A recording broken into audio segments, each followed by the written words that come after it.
Olá, meu nome é João Carlos, sou pneumologista e gostaria de comunicar hoje para vocês alguns sintomas que podem persistir após a Covid.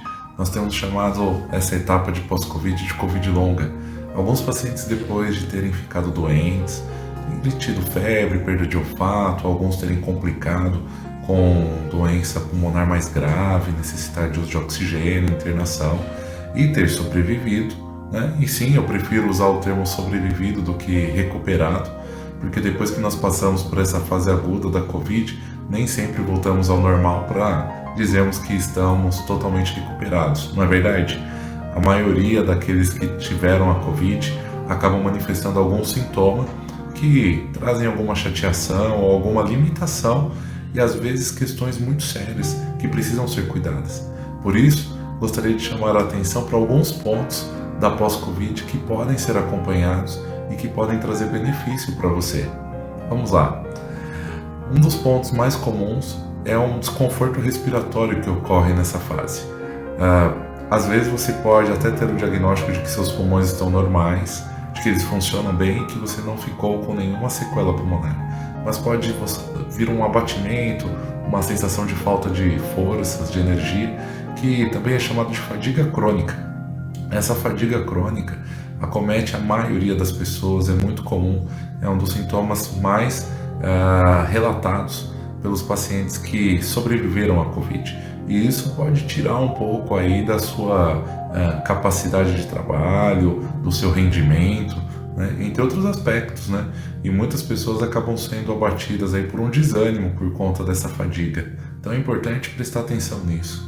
Outro ponto que precisamos destacar é em relação à falta de ar. Como eu disse, algumas pessoas não têm sequela pulmonar e ficam com um abatimento, mas muitos ficam também com algum dano pulmonar que requer algum cuidado, principalmente aqueles que tiveram a necessidade de internação, não é? A fisioterapia respiratória, por exemplo, nesse caso, é uma das medidas mais importantes para auxiliar na reabilitação.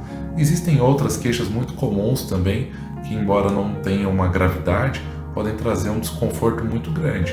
Por exemplo, a queda de cabelo, né? Muitas mulheres queixam disso por terem os cabelos longos, acabam percebendo uma queda maior durante a escovação, né, e os seus cuidados. Os homens também têm quedas, mas acabam não percebendo tanto pelo tipo de corte, né? Usar o cabelo mais baixo acaba disfarçando, né, essa mudança aí da queda de fio. A fragilidade, né, do cabelo, ela se recupera, né, e tende a voltar ao normal, mas isso pode levar um tempo, e como leva um tempo ainda maior para o fio atingir aquela característica anterior de crescimento, né, de comprimento, então o dermatologista acaba sendo o profissional que mais pode te auxiliar nessa etapa de fortalecimento capilar. Existem outras queixas muito comuns na pós-Covid.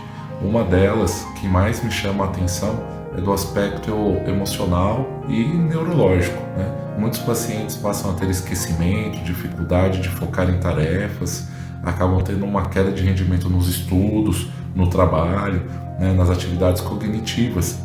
É algo passageiro, mas é muito comum também, tá? E associado a isso, uma mudança do humor, com uma tendência para um humor mais triste, depressão, ansiedade, são realmente sintomas muito chatos e que podem trazer problemas muito sérios para a sua vida. É importante estar atento a isso e buscar profissionais que possam te auxiliar nesse processo, né? Não subestime essas queixas. Existem os aspectos subjetivos, claro, em que a preocupação de ter uma doença grave, né, muitas vezes por ter passado perto da morte, isso traz um estresse, né, um estresse pós-traumático que ocorre em qualquer doença grave. Mas no caso da Covid, ocorre um desequilíbrio também neuroquímico que propicia, né, a incidência maior dessas doenças. Então, estudos gerais aí mostram entre 50% e 60% aí das pessoas que tiveram Covid com uma propensão a ter um quadro neuropsiquiátrico, né, relacionado a isso. E estudos mais recentes relatam até mudança do comportamento cerebral no sentido de ondas elétricas, né?